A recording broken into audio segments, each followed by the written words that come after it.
ओम नमः शिवाय। प्रिय दर्शकों, अब मुझे अलार्म की ज़रूरत नहीं पड़ती। अब मुझे अलार्म की ज़रूरत नहीं पड़ती क्योंकि मेरा पैशन ही मुझे हर रोज़ सुबह जगा देता है। ये वाले भाव, वो वाले भाव तुला राशि वालों में आना चाहिए, अब आएगा।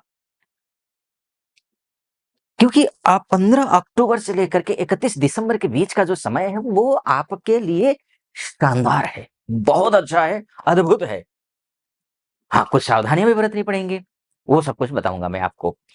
देखिए, आपको अलार्म की ज़रूरत क्यों नहीं पड़ेगी, पहले तो ये समझ लीजिए। आपके जो राशि के स्वामी हैं, वो शुक्र हैं। शुक्र जो है मालव्य नामक राजयोग बना रहे हैं, तो ये तो अच्छा है ही, आपकी राशि में बैठे हुए हैं और 13 अक्टूबर तक इसी राशि में विराजमान रहेंगे, तो घर गृहस्थी में अच्छा रहेगा, पैसे आएँगे, गृहस्थी अच्छी रहेगी, सब कुछ ठीक रहेगा।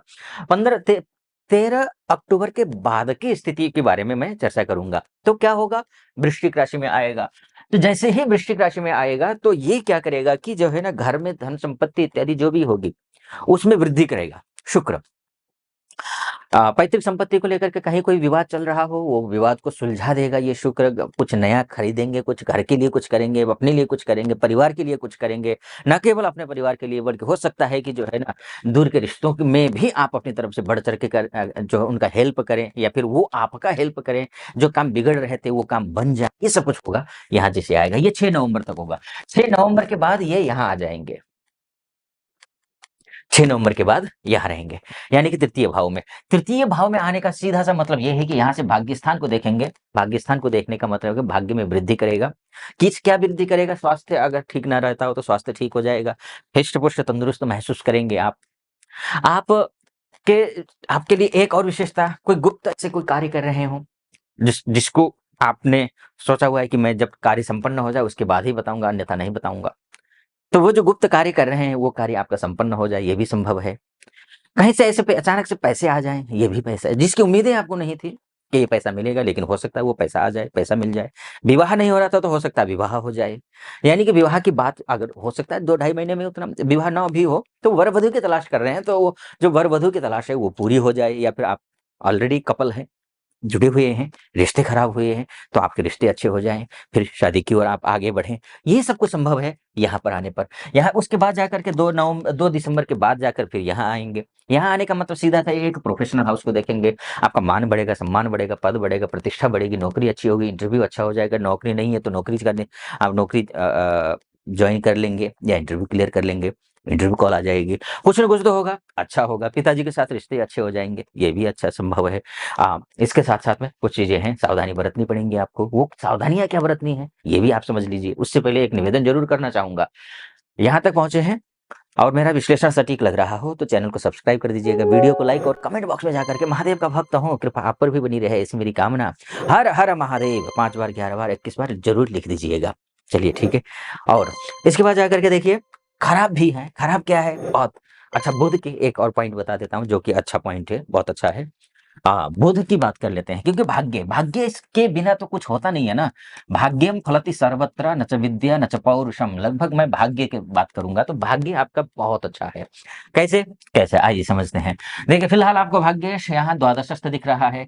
ये लग्न में आपकी ही राशि में आ जाएगा। 29 अक्टूबर तक ये इसी राशि में रहेंगे। 29 अक्टूबर तक इसी राशि में रहने का मतलब ये है, आपकी राशि में बस बुद्धि से काम करना, इमोशनल होकर के काम मत करना। कोई भी निर्णय लेना हो, बुद्धि से लेना, इमोशनल होकर नहीं। ठीक, इस बात का ध्यान रखना, बस इतना ही ध्यान रखना है। वैसे आप करेंगे, वैसे करेंगे, क्योंकि लग्न में आपकी राशि या लग्न में बुध आएगा, तो बुद्धि का कारक होता है। बिज़नेस अच्छा चलेगा आपका, क्योंकि 7th हाउस में सीधा देखेगा, तो बुध है ना? तो आपका बिज़नेस अच्छा चलेगा। कोई नया स्टार्टअप करने की कोशिश कर रहे हैं, तो नया स्टार्टअप करने में आपको सहायता ये बुध करेगा। ठीक? ये भी आप समझ लीजिए। इसके साथ-साथ में दाम्पत्य जीवन में भी कहीं कोई खटास हो, कहीं मिठास गायब सी हो गई हो, तो आप संवाद करने की कोशिश कीजिए। संवाद से सुलह हो सकता है। ये अच्छा करता है। बुध की दृष्टि वाणी में मधुरता लेकर के आता है। उसके बाद जाकर के ये बुध 29 अक्टूबर से लेकर के फिर ये सेकंड हाउस में जाएगा। सेकंड हाउस में बुध का जाने का मतलब ये है कि बुध स सेकंड हाउस में ठीक है, लेकिन वृश्चिक राशि में है। अब वृश्चिक राशि मंगल की राशि है, तो क्या करता है कि शत्रु है। शत्रु मंगल के लिए बुध जो होता है ना, वो शत्रु होता है, शत्रु ग्रह है, मित्र नहीं है। लेकिन हाँ, बुध का मंगल सम है, न मित्र है, न शत्रु है। तो होगा क्या? शत्रु प्लस सम बराबर शत्रु। ज्योतिष के सिद्धांत के अनुसार, तो शत्रु ही होगा यहाँ जाने के बाद।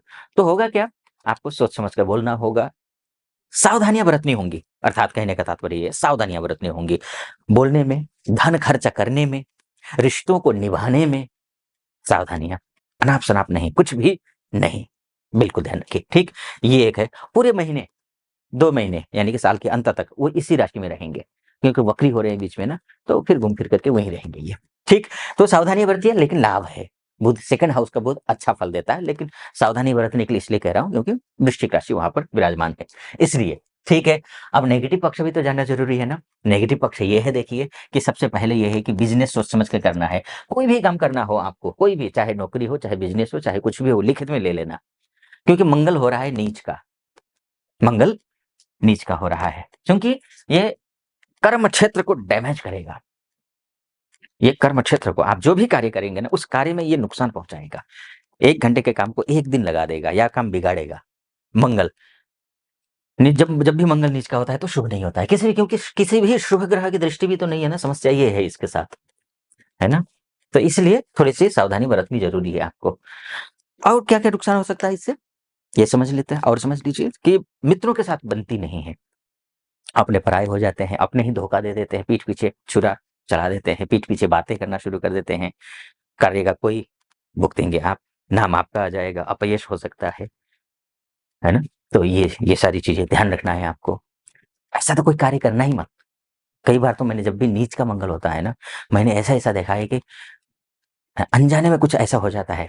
एक हमारे जो है बहुत अच्छे, जो है कुंडलियों पर डिस्कशन करते हैं मेरे से, तो जब भी उनका उनका खतरनाक स्थिति थी मंगल की, जो हत्या उन्होंने नहीं की, मंगल जैसे ही नीच का हुआ, उस हत्या का इल्जाम भी उनके ऊपर लग गया था।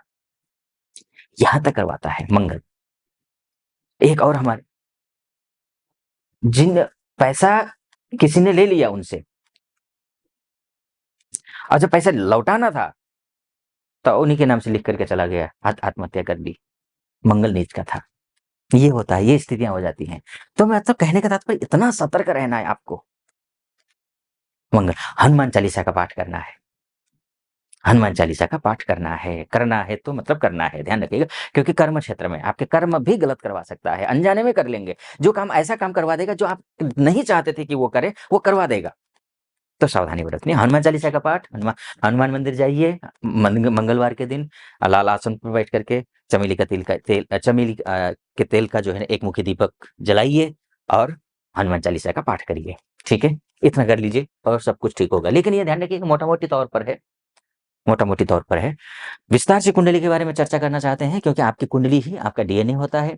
तो ऐसी स्थिति में नीचे नंबर है, उस नंबर पे कॉल कीजिए, हमारे प्रतिनिधि से बात कीजिए, प्रतिनिधि से बात करके अपॉइंटमेंट ले लीजिए मुझसे अपनी कुंडली का कंसल्टेशन करवाने के लिए। आप सुखी रहें, प्रसन्न रहें, महादेव की कृपा आप पर बनी रहे। एक बात और बता देता हूँ, हाँ, आपका धन खर्चा अनावश्यक मत करना। आपका सोर्स ऑफ इनकम का जो ग्रह है ना, सूर्य, वो भी नीच का हो रहा है। कब से? 17 अक्टूबर से लेकर के 16 नवंबर के बीच में। कॉन्फिडेंस बनाए रखना, कॉन्फिडेंस को हिलने मत देना, डिगने मत देना, वो बनाना। सुबह जल्दी उठ जाना, सूर्य के दर्शन करना, अर्घ्य दे सकते हैं तो बहुत अच्छी बात है, इतना कर लेना।